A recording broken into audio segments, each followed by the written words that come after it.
દોસ્તો આ ભાઈ છે નાના ભાઈ 4 ફૂટની ટાઇલ કાપી નાખતા હતા. પછી બહુ મોટી મોટી ટાઇલ આવવા માંડી ને એટલે મેં મોટા ભાઈ મંગાવ્યા છે.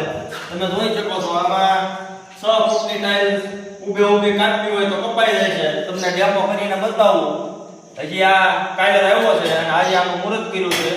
અગરબત્તી કરી તમે જોઈ શકો છો કે 6 ફૂટની ટાઇલ છે ને સીધી કપાઈ જાય.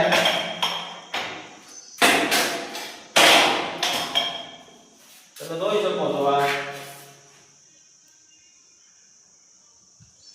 તો આવા નવા સમયમાં ટેકનોલોજીના સમયમાં જેટલો તમે વ્યવસ્થિત ને સારો હથિયાર ઉપયોગ કરો એટલું તમારે વ્યવસ્થિત કામ થાય, ઝડપી કામ થાય અને ફિનિશિંગ વાળું કામ થાય.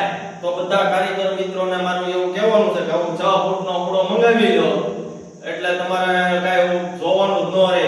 ઓલા નાના મશીનમાં ધૂળ ઉડે, પછી એમાં ટાઈમ બગડે અને આમાં તમારે સરળતાથી જો કેવું કટિંગ થઈ જાય વ્યવસ્થિત. અને ગાય ગા હવે એક પટ્ટી કાપવામાં નાના મશીનથી એક પટ્ટી કાપવામાં કેટલી તો ધૂળ ઉડે, અવાજ આવે, કેટલો ટાઈમ બગડે. આ 6 ફૂટના ઓરડામાં બે સેકન્ડમાં પટ્ટી કપાઈ ગઈ. તો તમને આ અમારું મશીન કેવું લાગ્યું